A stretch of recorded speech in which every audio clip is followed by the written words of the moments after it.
ఇచ్చేటువంటి జగన్మోహన్ రెడ్డి గారు కావాలనేటువంటి విషయం మీద నిర్ణయం తీసుకోవాల్సినటువంటి సందర్భం అని మీ అందరికీ గుర్తు చేస్తున్నాను.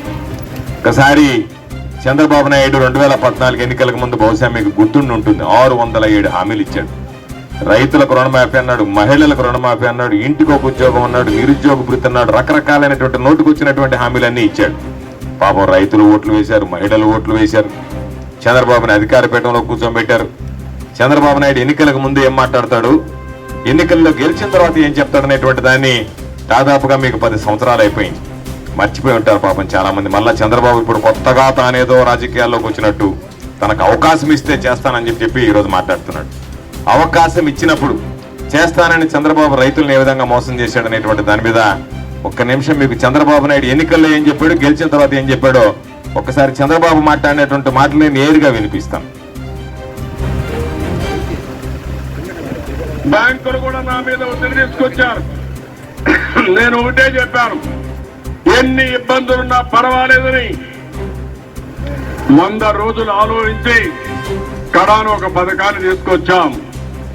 దాని ప్రకారం ఏ రైతు కూడా ఒక్క పైసా మీరు రుణాలు కట్టకుండా పూర్తిగా రుణాలు చెల్లించే బాధ్యత నేను తీసుకుంటున్నాను. మీరు భయపడవలసిన అవసరం లేదు.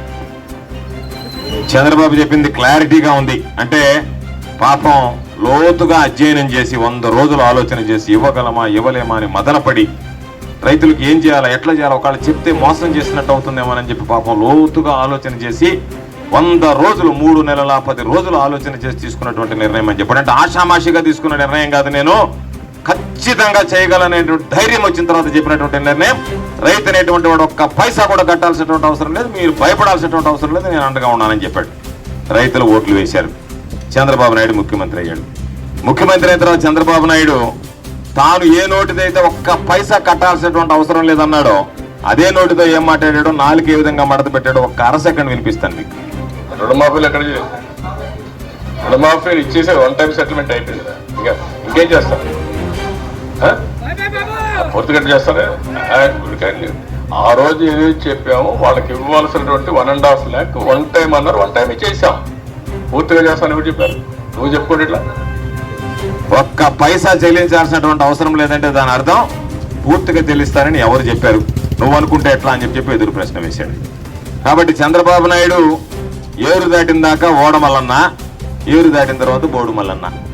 కాబట్టి చంద్రబాబు నైజం అదే, ఏరు దాటిన తర్వాత తెప్ప తగలేసేటువంటి నైజం.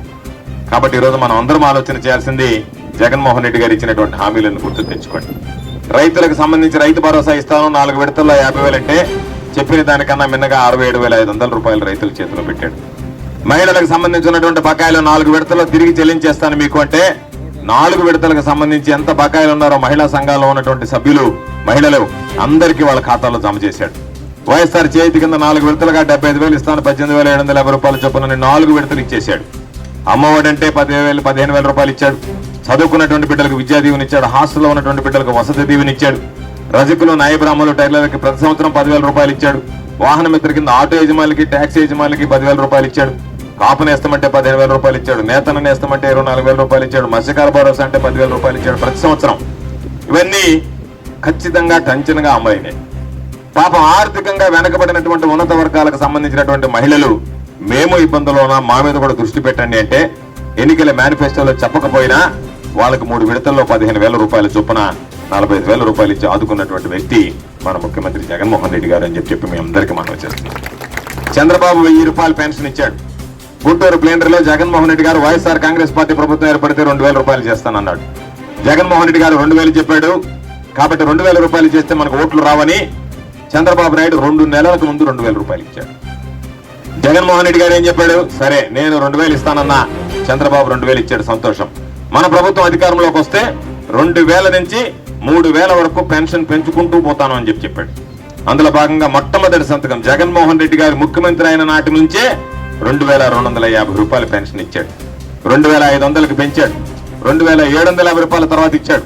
ఈరోజు 3,000 రూపాయలు ఇచ్చి ఇదిగో నేను చెప్పినటువంటి మాట నిలబెట్టుకుని మీ ముందుకు వచ్చానని చెప్పి ఈరోజు 3,000 రూపాయల పెన్షన్ ప్రతి నెల 1వ తేదీ కల్లా టంచనగా వాలంటీర్ని ఇంటి ముందు నిలబెట్టి గుమ్మం తలుపు తట్టి ఈ దేశ చరిత్రలో ఏ ముఖ్యమంత్రి ఇవ్వనటువంటి విధంగా పేదవాడి ఇంటికి పెన్షన్ నడిపించినటువంటి ఘనత మన ముఖ్యమంత్రి జగన్మోహన్ రెడ్డి గారిది అని చెప్పి మీ అందరికీ సందర్భంగా మనం చేస్తున్నాం.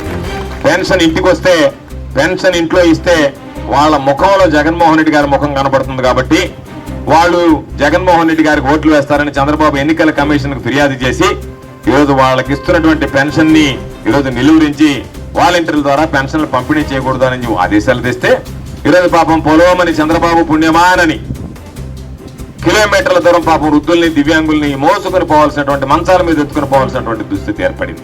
కాబట్టి చంద్రబాబు నాయుడు పరిపాలన తీరు ఏ విధంగా ఉంటుందని చెప్పడానికి ఇది ఒక ఉదాహరణ అని చెప్పి గెలిచి నేను మంత్రినయ్యా, సోమిరెడ్డి ఓడిపోయినా మంత్రి అయ్యాడు. ఎక్కడికన్నా పోయా నేను ఓడిపోయినా అయినా మంత్రినయ్యా, ఇదిగో మీకు ఇది చేశానని చెప్పుకునేటువంటి పనే లేదు. మొన్న చంద్రబాబు నాయుడు వచ్చినప్పుడు చంద్రబాబు నాయుడు ఏం మాట్లాడాడు, ఈయన ఏమి చెప్పాడో అతనికి ఏం అర్థమైందో తెలియదు. చంద్రబాబు నాయుడు బహిరంగ సభలో ఏం చెప్పాడు, సోమిరెడ్డి ఓడిపోతున్నాడని చెప్పి అన్యోపదేశంగా చెప్పేసిపోయాడు. చాలా మందిని ప్రయత్నించా, ఎవ్వరు ముందుకు రాలే. సరే ఇంకా వాళ్ళు రానప్పుడు ఈయన కదా బలమైనటువంటి అభ్యర్థి అని చెప్పి ఈయన పెట్టా, కాబట్టి మీరు ఈసారి గెలిపించండి ఆయన వెళ్ళిపోతాడని చెప్పాడు ఆయన. సోమిరెడ్డి ఈ నియోజకవర్గానికి నేనేమి చేశానో చెప్పుకోలేకపోయాడు.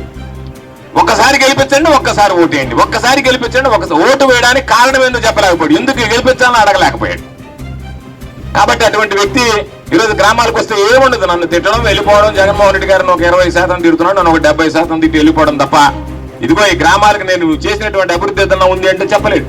కరోనా కష్టకాలం ఎన్నడూ చూడనటువంటి పరిస్థితి. కరోనా కష్టకాలంలో ఎక్కడన్నా ఒక్క గ్రామంలో కనపడ్డాడేమో చూడండి, కనపడలేదు. గ్రామంలో కనపడడం కాదు, అలీపురం ఇంట్లో లేడు. ఊరిని మీరు ఇక్కడి నుంచి పోతే ఎక్కడ మీ ద్వారా కరోనా సోకుతుందని చెప్పి భయపడి ఆ ఇంటికి తాళం వేసి హైదరాబాద్ బెంగళూరు పోయాడు. కరోనా కష్టకాలంలో ప్రజలను అంటి పెట్టుకుని ఉన్నాం, ప్రజలతో మమేకమయ్యాం, ప్రజలకు సంబంధించి అవగాహన కల్పించాం, ప్రజలకు ఎక్కడన్నా కరోనా సోకితే ధైర్యం చెప్పాం. ఈ రాష్ట్రంలో ఎక్కడ లేనటువంటి విధంగా 175 నియోజకవర్గాల్లో ఒక మన సర్వేపల్లి నియోజకవర్గంలోనే ప్రతి ఇంటికి బియ్యం వంట నూనె పంపిణీ చేసినటువంటి నియోజకవర్గం మన సర్వేపల్లి నియోజకవర్గం. మీ ఇంటి బిడ్డనైనటువంటి నేను అని చెప్పి సందర్భంగా మీ అందరికీ మనం చేస్తున్నాం. తిరుపతి పార్లమెంట్ అభ్యర్థిగా పోటీ చేస్తున్నటువంటి గురుమూర్తి గారిది 2వ ఓటు, వైఎస్ఆర్ కాంగ్రెస్ పార్టీ శాసనసభ అభ్యర్థిగా పోటీ చేస్తున్నటువంటి మీ ఇంటి బిడ్డ అయినటువంటి నాది అని చెప్పి సందర్భంగా మీ అందరికీ మనం